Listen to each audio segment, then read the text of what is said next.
I left my husband in August 2006 and had to leave my cats and my birds behind.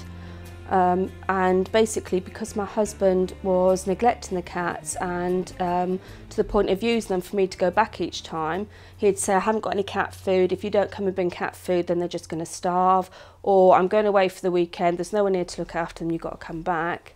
And I got very upset. I had a phone call from one of my neighbours to say the cats were wandering, calling out, and they were fearful that they were going to get run over or killed by the foxes because they were being left out all the time.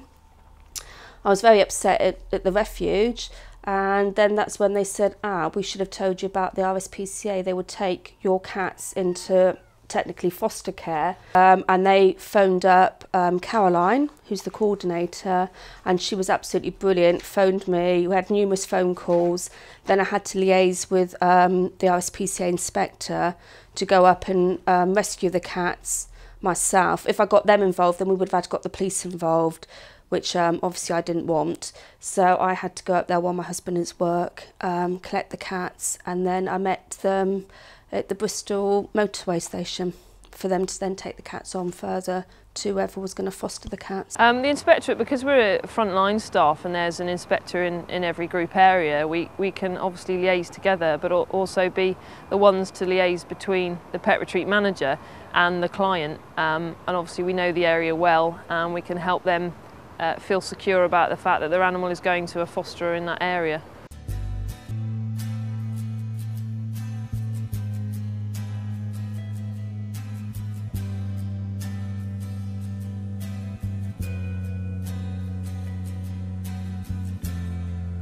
We started a pilot scheme in 2002 to see if there was a need for the scheme, and unfortunately there was. We then set up in Somerset, Bristol, Devon, and then we rolled out in 2003 to cover what is now the RSPCA South West area. Since then we've rolled out to cover Wales and the West in 2007, and we've rolled out to Cumbria in August 2008 in partnership with Paws for Kids. We will be rolling out to our North region in 2009.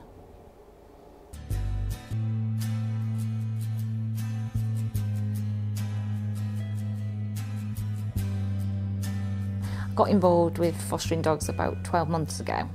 I was in domestic violence situation myself, and afterwards I got counselled by a lovely lady called Fran, who did the dog fostering, and she told me all about it, and I thought, well, that's a great idea. I already had Spike, so I thought instead of having a second dog, I'd foster, which I did.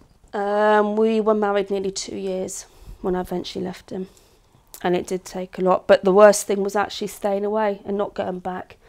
Leaving's hard, but it gets easier, but it's the staying away that's the hardest thing to do, to not go back, because you just want that person you've loved so much to want you again and love you. We've helped just under 600 animals and 500 families.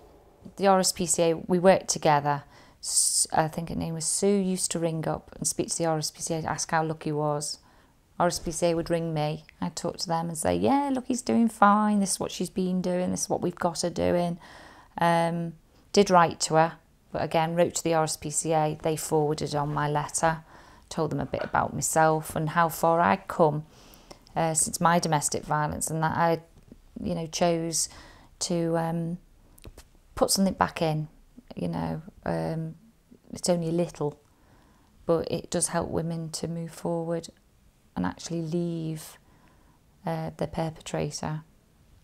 PetRetreat scheme is very unique, and obviously the RSPCA inspectorate is very specialised, and the big part of what we do on a day-to-day basis is the prevention of cruelty to animals, and obviously this scheme is, we're vital to this scheme, and the fact that we are removing animals from a potentially severely cruel environment. It's mainly women and children fleeing domestic abuse, but there are also male victims that we help as well.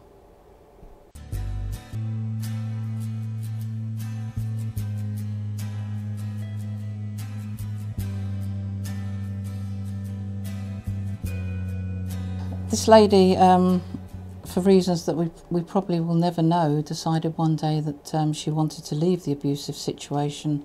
But she had a cat and was of course unwilling to leave the cat behind.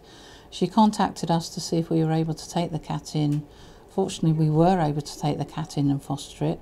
So this lady left this situation, as I said, after being with an abusive partner for 40 years, was able to start getting her life back on track again, and hopefully now today is leading a normal life, or what we would all term as a normal life.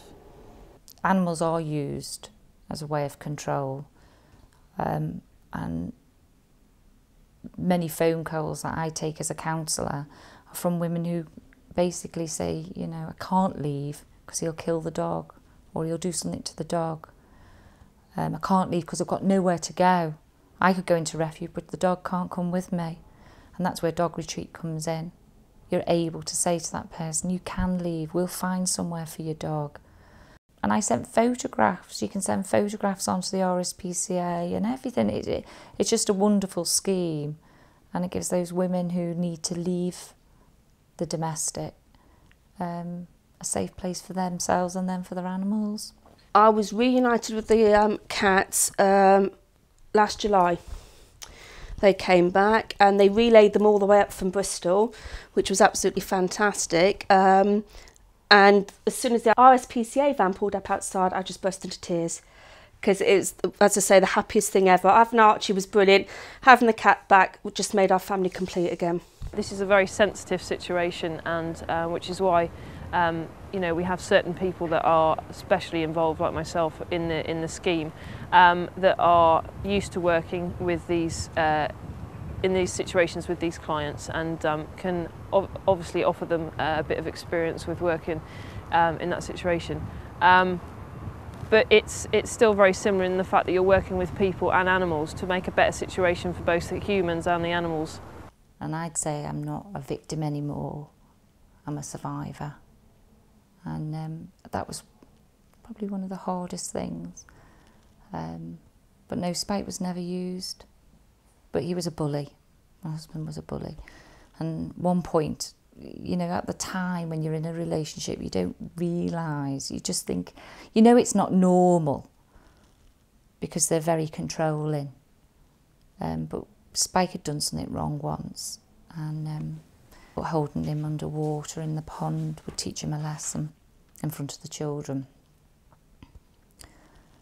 But I think I'm a survivor now.